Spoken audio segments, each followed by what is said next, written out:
Assalamualaikum warahmatullahi wabarakatuh. Waalaikumsalam warahmatullahi wabarakatuh. Selamat datang teman-teman semua. Selamat bergabung di WERIS, Webinar Edukasi Lingkungan, Riset Interdisiplinar, Sharing Series. Jadi, WERIS ini adalah webinar series yang kita adakan untuk memfasilitasi atau tiga tujuan. Jadi, eksistensi WERIS ini memang tahun ini baru perdana di WERIS ke-26 ini, baru pertama kali. Dan tujuan di webinar series ini pertama untuk mewadahi sarana presentasi teman-teman, dari teman-teman mahasiswa, baik itu hasil kegiatan penelitian, pengamatan, praktikum lapangan, atau riset magang, bahkan tugas akhir, skripsi, tesis, disertasi pun bisa diwadahi di sini untuk mempresentasikan hasilnya.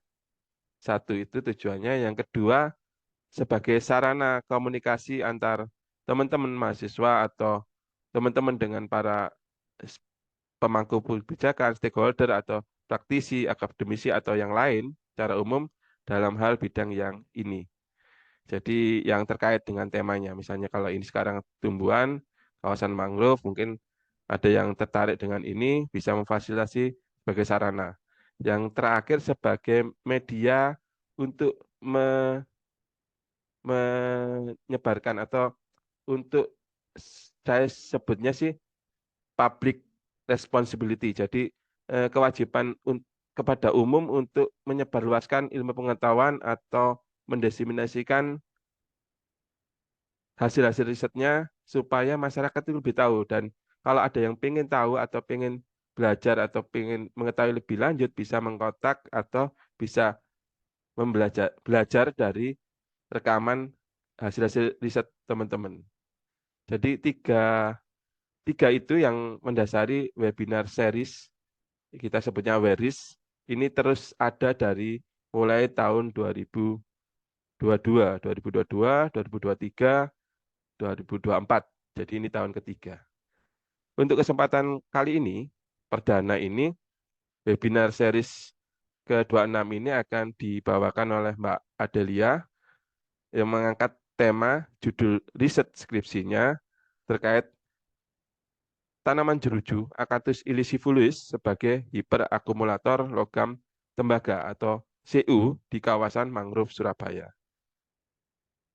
Mempersingkat waktu supaya mempersingkat waktu dan eh, banyak juga yang hadir di sini. Kebetulan ini karena hari libur dan teman-teman banyak dari perguruan tinggi yang lain, maka kita akan dengarkan seperti apa hasil risetnya dan mungkin ini bisa menjadi wawasan atau informasi untuk mungkin mau melanjutkan riset berikutnya. Itu saja dari awal intro pembuka dari saya. Waktu dan tempat saya persilakan Mbak Adelia untuk mempresentasikan hasil penelitiannya. Silakan, Del. Baik, terima kasih Bapak Roni yang sudah membuka baris pada kali ini dan juga memberikan saya waktu atau kesempatan untuk berbagi atau sharing terkait dengan riset yang telah saya lakukan bersama Bapak pembimbing skripsi saya, yakni Bapak Roni Irawanto. Dan pada hari ini juga saya mohon maaf apabila ada sedikit kendala terkait sinyal. Saya tidak bisa open kamera karena sedang tidak di rumah, Pak. Mohon maaf guys untuk semuanya. Langsung saja untuk kali ini judul dari penelitian saya adalah tanaman jeruju atau Acanthus illicifolius sebagai hiperakumulator logam tembaga atau CU di kawasan mangrove Surabaya.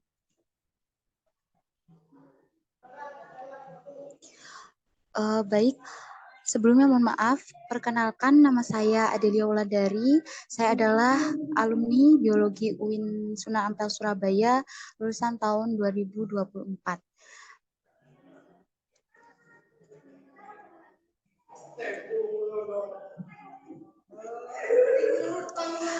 Nah, dapat kita lihat di slide pertama.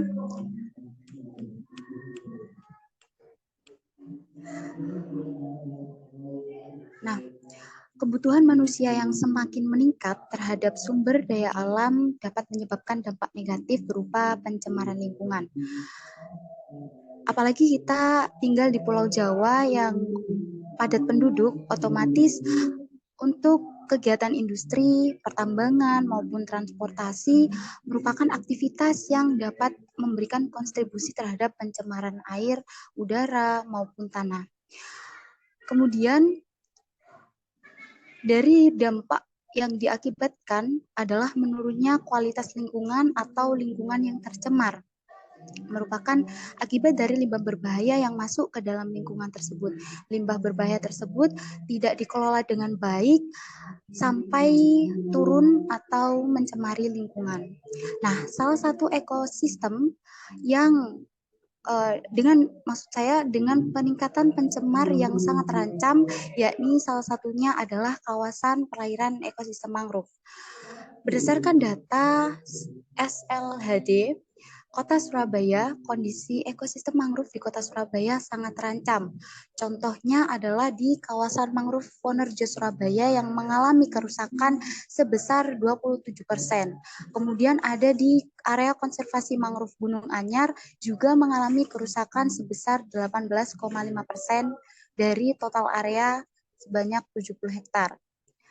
Kemudian data tersebut didukung oleh beberapa penelitian, yakni ternyata yang mencemari kawasan mangrove tersebut sebagian besar adalah adanya kandungan logam berat yang terkandung dalam substrat lumpur maupun perairan dan juga biota yang ada di kawasan mangrove tersebut.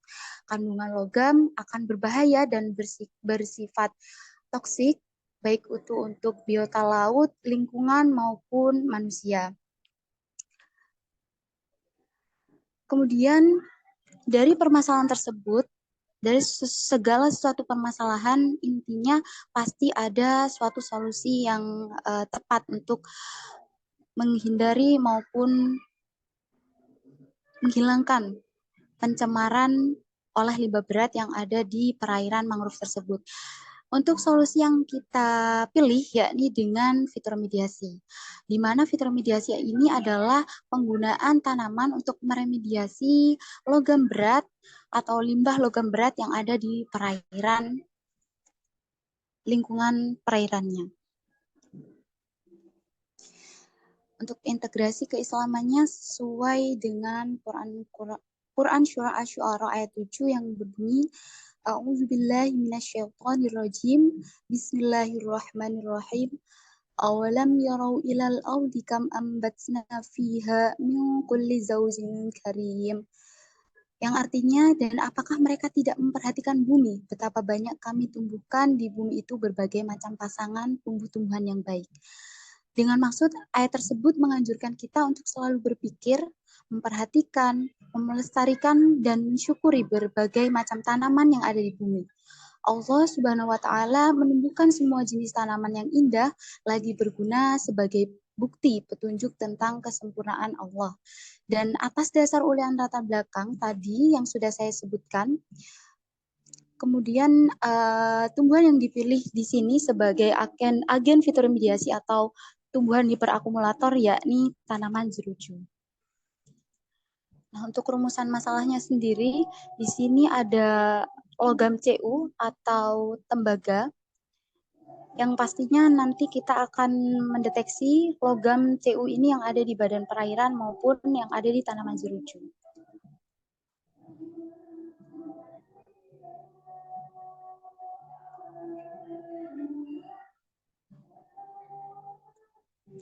sekedar saya ulas kembali bahwa fitoremediasi ini merupakan upaya untuk mengatasi pencemaran lingkungan terutama di wilayah perairan dengan menggunakan tumbuhan yang berpotensi untuk menghilangkan polutan ataupun limbah.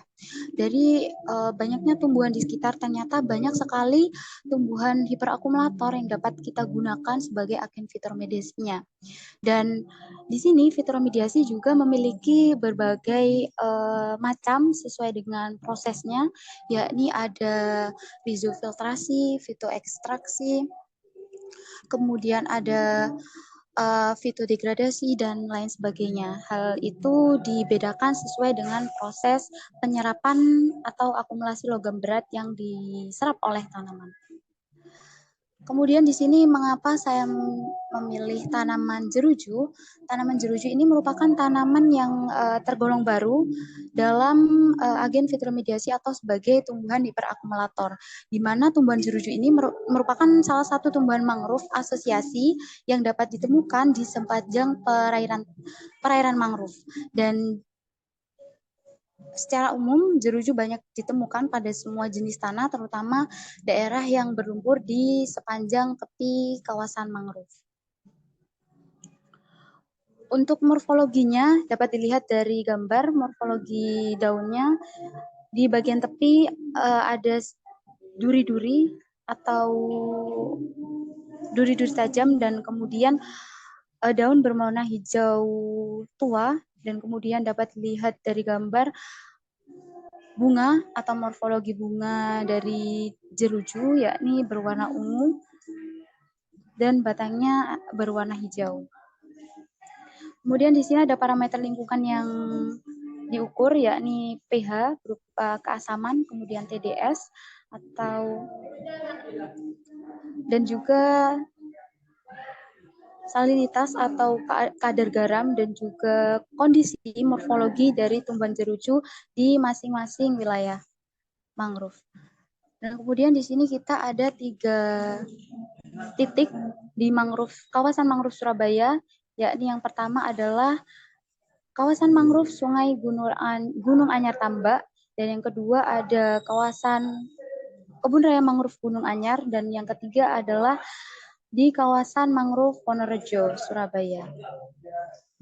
Untuk prosedur penelitiannya, di sini kita survei lokasi dan kemudian mengambil sampel. Mengambil sampel ini, sampel air dan juga sampel tumbuhan atau daun.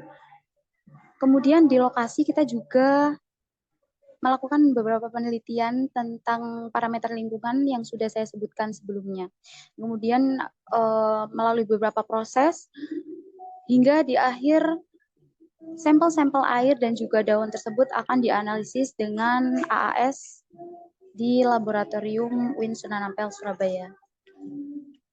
Untuk analisis datanya, data dianalisis secara deskriptif, yakni berupa proses analisis yang menggambarkan dan meringkas fenomena hasil pengamatan dan memaparkan hasil uji laboratorium. Nah, dapat dilihat dari gambar-gambar tersebut ya, mulai dari proses untuk sampelnya, yakni pengeringan, kemudian di blender daun jerujunya, kemudian kita abukan, kemudian ini kita memakai microwave, dan juga beberapa tahap yang bisa dilihat pada gambar tersebut. Nah, untuk hasil dan pembahasan, di sini ada hasil parameter kualitas lingkungan untuk mengetahui nilai atau kadar dari beberapa parameter, yakni pH, salinitas atau kadar garam, dan juga TDS atau nilai kekeruhan pada air. Dapat dilihat, nah di sini pH berkisar antara 6 sampai 7,8 dengan pH yang paling rendah terletak pada titik dermaga Gunung Anyar Tambak, yakni 6,7, dan nilai pH tertinggi di 7,81 yang terletak pada titik muara perairan mangrove Wonorejo. Dari hasil pengukuran pH semuanya di titik di masing-masing lokasi menunjukkan kadar pH yang tidak terlalu asam dan juga tidak terlalu basa. Hal ini mengupakan bahwa kisaran pH yang memang benar-benar sangat cocok untuk pertumbuhan mangrove, yakni antara 6,86 sampai 8,5. Karena kalau dilihat dari pH yang terlalu asam dapat menyebabkan keracunan logam berat sehingga terjadi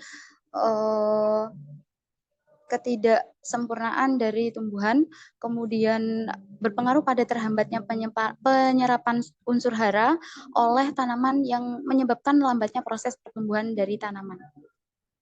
Kemudian dari salinitas sendiri adalah kadar garam dari suatu perairan yang dinyatakan dalam permir. Kemudian di sini dapat dilihat kadar salinitas tertinggi terdapat pada titik muara perairan Gunung Anyar Tambak, yakni 14 ppt. Kondisi perairan saat pengukuran kadar salinitas ini juga terjadi pada saat air pasang, dan kadar salinitas terendah ada di Mangrove Wonorejo, yakni 3,3 ppt. Pada waktu itu pengambilan sampel air dilakukan pada saat kondisi perairannya surut. Berarti di sini dapat simpulkan bahwa kadar salinitas akan bernilai rendah saat kondisi air surut dan salinitas juga akan bernilai tinggi saat kondisi perairannya pasang. Kemudian di sini ada TDS atau nilai kekeruhan yang diperoleh dari 3 lokasi melebihi ambang batas atau nilai standar baku mutu yang ditetapkan, yakni TDS paling normal adalah 2000 mg per L. Nah, di situ sudah melebihi, ada yang 6000, ada yang 9000, berarti sudah melebihi nilai baku mutu yang telah ditetapkan. Berarti otomatis di 3 titik ini nilai kekeruhannya sangat tinggi dan juga menunjukkan bahwa kondisi airnya juga sangat keruh.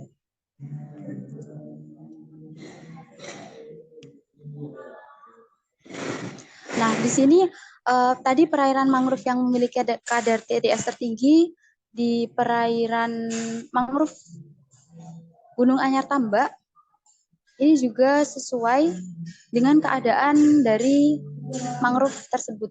Karena apa? Karena di sekitar lingkungan mangrove Gunung Anyar Tambak ini dipadati oleh penduduk yang juga sebagian besar profesinya adalah sebagai nelayan.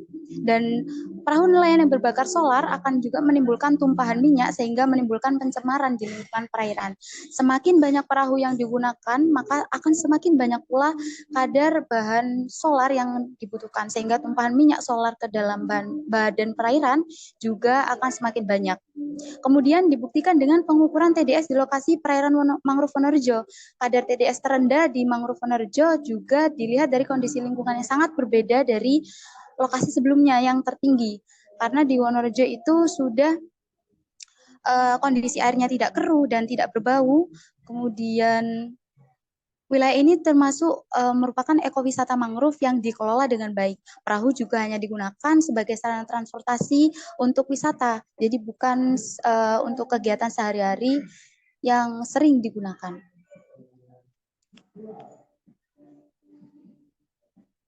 Nah, di sini ada pengukuran kadar logam tembaga atau Cu dilakukan dengan menggunakan instrumen AAS. Pengukuran ini bertujuan untuk mengetahui kadar logam tembaga atau Cu yang terkandung dalam sampel air dan juga daun jeruju. Dapat dilihat pada tabel, kadar logam berat Cu pada sampel air hanya terdeteksi pada sampel titik tembaga di perairan Gunung Anyar Tambak, yakni 0,001 ppm. Sedangkan kadar logam Cu pada air di beberapa titik lainnya tidak terdeteksi. Nah, kenapa? Karena AS ini hanya memiliki limit deteksi hanya pada 0,01 ppm hingga 0,001 ppm saja. Jadi yang lain tidak terdeteksi karena nilai Cu-nya sangat rendah. Jadi dapat disimpulkan bahwa air masih tergolong aman di semua titik lokasi karena di bawah ambang batas, karena nilai titik baku adalah 0,02 ppm. Nah, kemudian untuk kadar Cu pada sampel daun jeruju juga bervariasi. Kadar tertinggi terletak pada sampel daun jeruju di bagian bawah di lokasi dermaga. Oh ya teman-teman, ini daun jerujunya saya ambil dari kurang lebih 10 hingga 15 tanaman, kemudian kami bagi menjadi 3 bagian, yakni bagian ujung, tengah, maupun bawah. Ini bertujuan untuk menjelaskan atau memperjelas teori bahwa penyerapan logam berat di kawasan mangrove ini termasuk pada proses resofiltrasi atau yang terletak bagian akar. Jadi di bagian akar lebih banyak daripada di bagian tumbuhan yang lain. Kita mau perjelas nih, benar nggak sih yang di bagian dekat dengan akar itu akan lebih menyerap atau kadar logamnya itu lebih besar?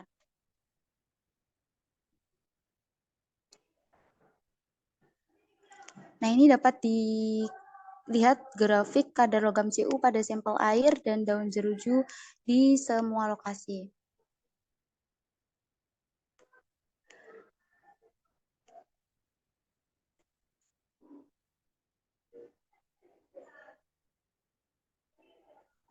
Mohon maaf.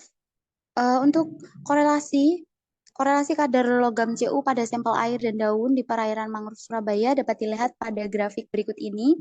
Kadar logam pada daun memiliki perbedaan ya teman-teman di setiap lokasi dan juga letak daun tersebut. Proses ini dinamakan proses hiperkumulasi dalam memetakan bentuk dari ikatan logam, dan penentuan lokasi penyimpanan di dalam tumbuhan adalah melalui proses sekuestrasi dan kompleksasi di dalam daun. Kadar logam pada air menunjukkan konsentrasi yang rendah, sedangkan kadar logam pada tanaman lebih besar daripada kadar logam di air.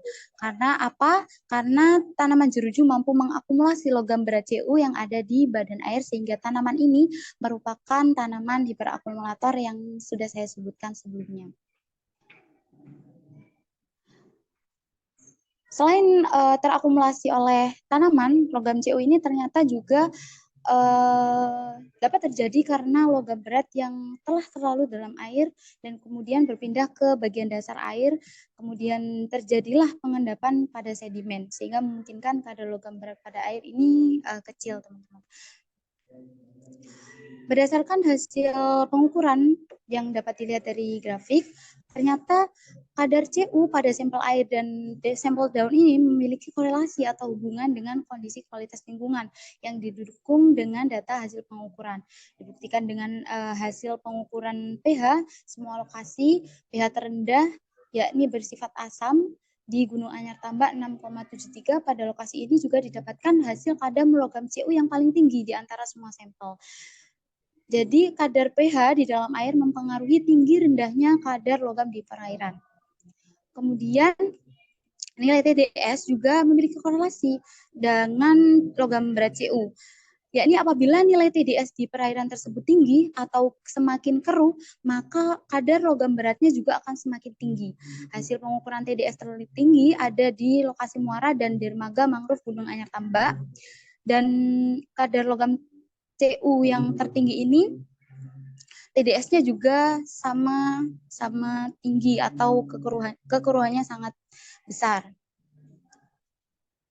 Nah, di sini saya tampilkan perubahan morfologi dari daun tanaman jeruju. Ternyata si logam berat ini juga tidak hanya mempengaruhi kondisi kualitas lingkungan, tetapi juga mempengaruhi morfologi daun tanaman jeruju, di mana daun tanaman jeruju yang semula berwarna hijau dan memiliki bentuk tepi yang sedikit bergerigi atau memiliki jarum-jarum, ternyata apabila logam pencemar ini terserap oleh sel serta jaringan tanaman dapat mempengaruhi perubahan warna daun, sehingga hilangnya klorofil pada daun dan menyebabkan warna kuning dan juga kecoklatan seperti yang ada di gambar. Selain klorosis atau perubahan warna, beberapa daun juga mengalami gejala nekrosis atau bintik-bintik coklat.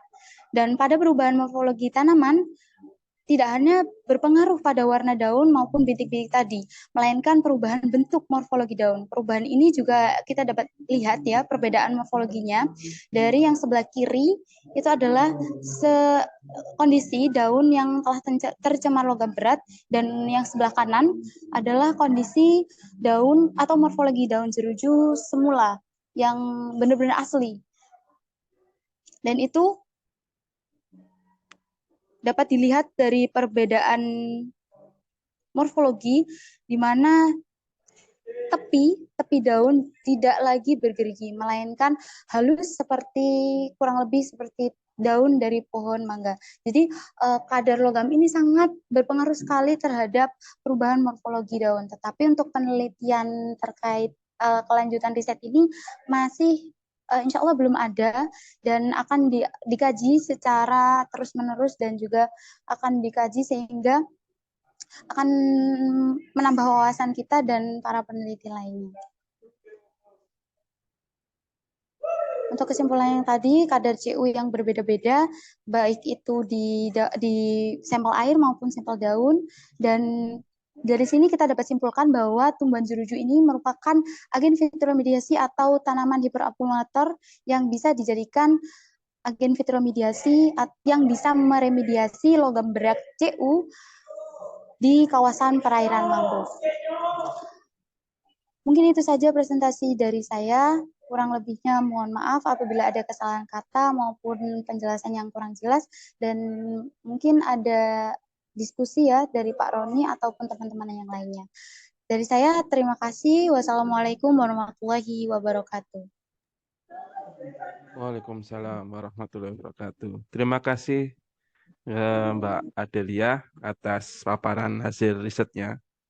Jadi ini adalah kegiatan riset yang dilakukan di lapang. Jadi kebanyakan teman-teman melakukan riset remediasi itu di rumah kaca atau percobaan, tetapi sebenarnya bisa melakukan kegiatan riset juga di lapang atau observasi.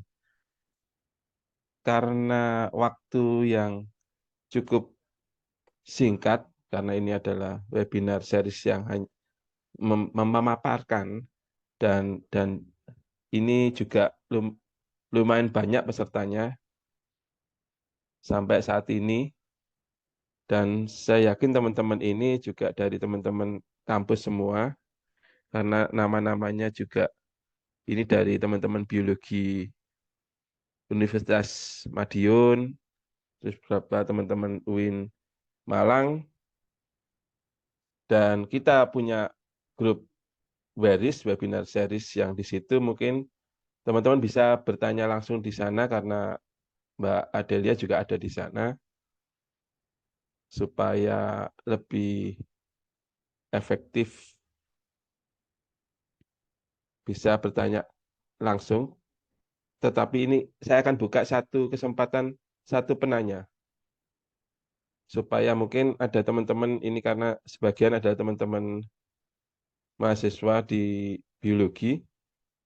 Jadi silakan kalau ada yang resen saya persilakan bertanya nanti langsung dijawab oleh Mbak Adelia. Kalau tidak webinar ini akan kita cukupkan sampai di sini dan kita akan bertemu lagi di series berikutnya untuk mengangkat hasil riset tentang remediasi yang lain. Ada berapa series yang sudah siap, tetapi informasinya akan kita share pada saat kesediaan narasumber atau pemapar teman-teman mahasiswa siap. Itu saja dari saya. Ada yang ditanyakan sebelum kita akhiri?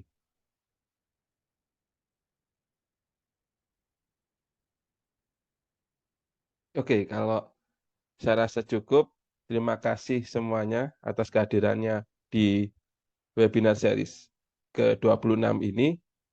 Teman-teman dari UMSIDA, UIN Malang, UNIPMA, dan mungkin teman-teman yang lain dari kampus yang lain.